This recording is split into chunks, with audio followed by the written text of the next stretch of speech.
محمد عبده ورسوله. قال الله تبارك وتعالى في كلامه المبارك بعد أعوذ بالله من الشيطان الرجيم. بسم الله الرحمن الرحيم.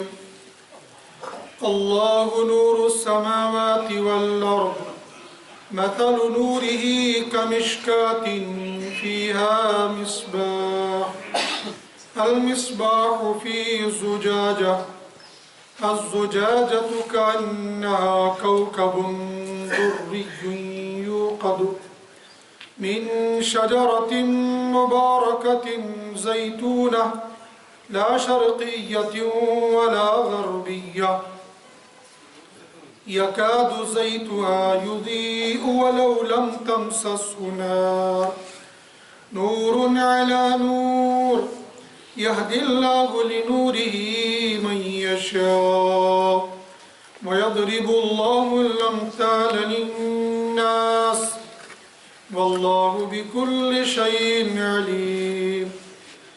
في بيوت أذن الله أن ترفع ويذكر فيها اسمه يسبح له فيها بالغدو والآصال. صدق الله العظيم وصدق رسوله النبي الكريم ونحن على ذلك لمن الشاهدين والشاكرين برحمتك يا أرحم الراحمين. اللهم صل على محمد وعلى آل محمد كما صليت على إبراهيم وعلى آل إبراهيم إنك حميد مجيد. اللهم بارك على محمد وعلى آل محمد كما باركت على إبراهيم وعلى آل إبراهيم إنك حميد مجيد. يا رب صل وسلم دائما أبدا على حبيبك خير الخلق كلهم. يا رب صل وسلم دائما أبدا على حبيبك خير الخلق كلهم. يا رب صل وسلم دائما أبدا على حبيبك خير الخلق كلهم.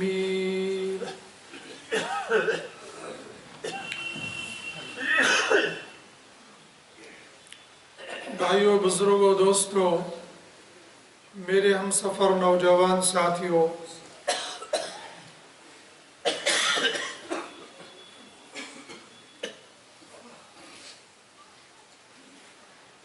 قرآن کریم کے اندر مشہور قول کے مطابق 6666 آیتیں ہیں.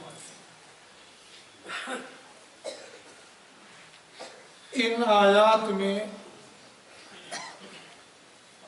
قرآن پر گہری نظر رکھنے والے اور قرآن کی تفسیر لکھنے والوں نے آیات کو تقسیم کیا ہے. کن آیات میں اور کتنی آیات میں کیا کیا احکام ہیں. اصل تو احکام ہیں. حضرت شاہ ولی اللہ محدث دہلوی رحمۃ اللہ علیہ